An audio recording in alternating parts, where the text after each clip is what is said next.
Channel. They're going to be actually airing on Sunday a documentary on the Tulsa massacre. Stanley Nelson is the documentarian. He joins us right now on Roland Martin Unfiltered. Stanley, always glad to have you here. Always good to be here. I can barely. Okay, folks. Stanley, just keep talking. I want to make sure I can hear you. Yeah, I mean, it's great to be here. It's great to make this film. I'm really honored to make the film. Hopefully you can hear me. Yep, I can hear you. Stanley, you've done a lot of documentaries. We've had you on the show before. But this one here, you know, for the History Channel, really bringing to light one of the most heinous acts in American history.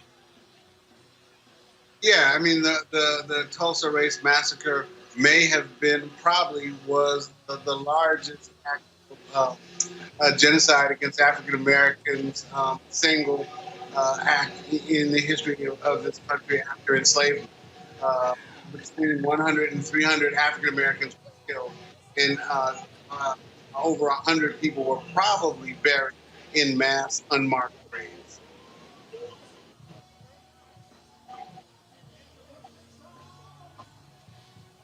Looks like so Stanley, look, we always learn something interesting and new when these things sort of happen. What jumped out at you when you were doing the research on this? What was the moment for you where you said, I cannot believe what I'm seeing? Well, you know, just the massacre and the organized way that it was done.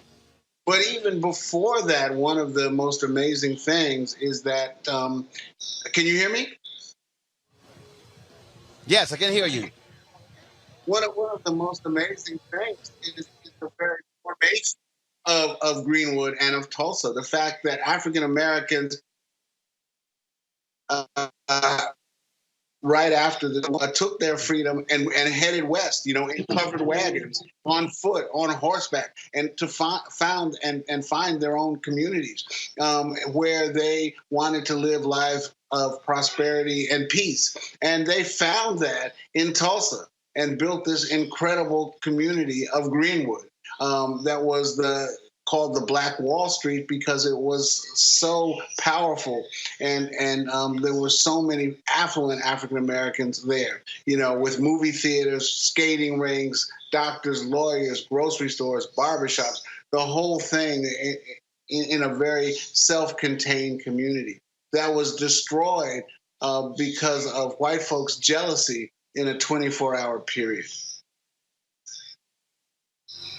And that point you just made there, jealousy, that was the thing that Ida B. Wells Barnett talked about when African Americans were being lynched. The violence that was committed against black folks was because white folks said, damn, how dare these Negroes build institutions and achieve economic power even when we're oppressing them. They were even angry that we did so without them. Yeah. Yep. And you know, the dollar stayed in Greenwood, so that a dollar earned outside of Greenwood by an African American came into the Greenwood community and stayed there, right? And didn't get spent back with white folks. And that set white people crazy. I also think that one of the things that happened was that they were about to lynch a young man. A young African American man was about to be lynched. And black folks went down to the courthouse, to the jail, with their guns, because they were talking about Oklahoma in 1921. So they had guns, African Americans had guns, and said, no, you cannot just lynch this guy. And I think that was another thing that set white people crazy, was the fact that African Americans organized to defend themselves. And that was the inciting incident that touched off this mass riot, where not only were people shot and killed, but the whole community was burnt to the ground. You know, and we're talking about 35, 40 square blocks of a community that was totally devastated. They actually dropped bombs on Greenwood, you know, and deputized the mob and gave them rifles to go kill people.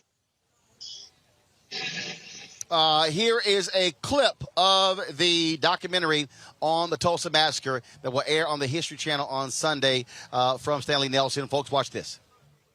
The story of the Tulsa Massacre was actively suppressed. Tulsa was the best place for African Americans. People refer to it as Black Wall Street. The Tribune published a story titled "Nab Negro for Attacking Girl in an Elevator." It was a false narrative to reinforce white supremacy. At that point, this wall of white people Firing into homes. Bombs dropping from the air. It was just an all-out massacre. Not one of those men who participated in the race massacre were ever brought to justice. The reason we understand the history of the massacre is that certain survivors decided to talk about it. We need to do something about what happened in Tulsa. There could not be any justice till there is proper respect, restitution, and repair.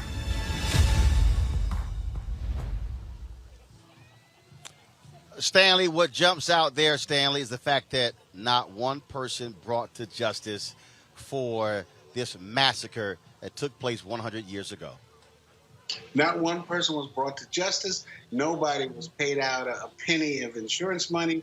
There was never an apology, never any restitution. In fact, the white newspapers in Tulsa did not carry anything about the riot for 50 years. It was not taught in schools. It was not taught in colleges. So it was people's lives were lost. People's fortunes were wiped out. And it was news of that was totally obliterated from all the history books. All right, Stanley Nelson. The documentary airs 8 p.m. Eastern, 7 p.m. Central, Monday on the History Channel. I look forward to checking it out, my man. Thank you so much. I'll be in Tulsa starting tomorrow. Hope to see you then. All right, we'll see you here. We'll be here till Wednesday, so absolutely. Stanley Nelson, we certainly appreciate it, y'all. Thank you so very much. Back to that Roland Mark Unfiltered video in just one moment. Racial injustice is a scourge on this nation, and the Black community has felt it for generations. We have an obligation to do something about it. Whether it's canceling student debt, increasing the minimum wage, or investing in Black-owned businesses, the Black community deserves so much better. I'm Nina Turner, and I'm running for Congress to do something about it.